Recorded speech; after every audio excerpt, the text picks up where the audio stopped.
Noisy Pixel.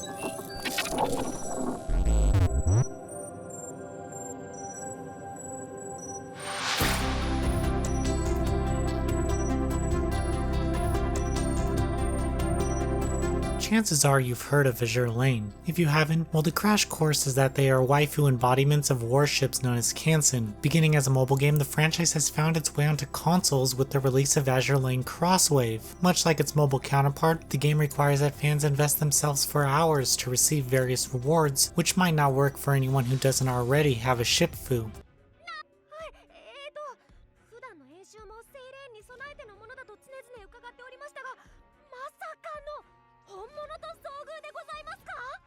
The story of Azur Lane Crosswave mainly focuses on Shimakaze, who is a rookie that has found herself biting off a little more than she can chew. There happens to be an unknown enemy lurking in the waters known as sirens, who threaten the world's peace. It's up to the fleets to research these strange cubes that have been appearing as they conduct war games in order to learn more about their enemy and hopefully put a stop to their plans. However, the cube's power might be a little too much for some ships to look past. The story has its highs and lows. If you're a fan of these characters, I think you'll appreciate the lengths of fan service that the writers have included throughout the 10+ hour campaign. Those who are just getting their feet wet with the series will essentially meet some of the most popular characters it has to offer. Story aside, Azur Lane Crosswave allows players to form teams of 3 Kansen and take them into battles. Battles all play out the same, which you can imagine gets repetitive rather quickly. Throughout the story, players will have to take down several ships or fight against another Kansen, and there's no variety here, just mindless shooting. Furthermore, some missions can be completed in less than a minute, which sends you right back to about 20 minutes of dialogue before you'll enter a new mission. I wish the developers created a variety of mission types instead of reusing the same ones over and over. Luckily, the game handles rather well during gameplay, and the ships weave and charge through the water with ease. Depending on the class, ships are more or less the same in battle. However, their passive skills are all unique, which can be leveled up using materials gained through gameplay. Some customization allows players to choose which gun type they want to be equipped to the character, and then they can strengthen each weapon individually. It's rather basic in concept, but there are rare weapon types that require some material grinding if you hope to power them up all the way. Furthermore, there are support characters who can be leveled up too. These characters add bonuses to the beginning of the fight and definitely make things a bit easier in some of the tougher battles. After the story is completed, players will have access to a range of other modes. Extreme Battle, which offers some challenging missions, but also requires you to use specific girls. This means that it's suggested to level them all up, and special episodes, which are fun little interactions between the characters to add to the fan service aspect of the game. Also, players can get extremely close to some of the girls and even propose to them. This does require the girl to love you, which means they'll need to be level 100, and this unlocks Awakening, and then they'll have to do something else. But for this review, we didn't have time to complete all that, and we hope that it's worth it to those who wish to go steady with their ship girl. Illustrations are what players of the mobile game will recognize, but they are each well detailed and gorgeous on the big screen. I would have liked the girls to have more poses to make the long story scenes more immersive, but only the characters' facial animations change. There are also some special CGs that can be unlocked which are fantastic. Still, there could have been more offered.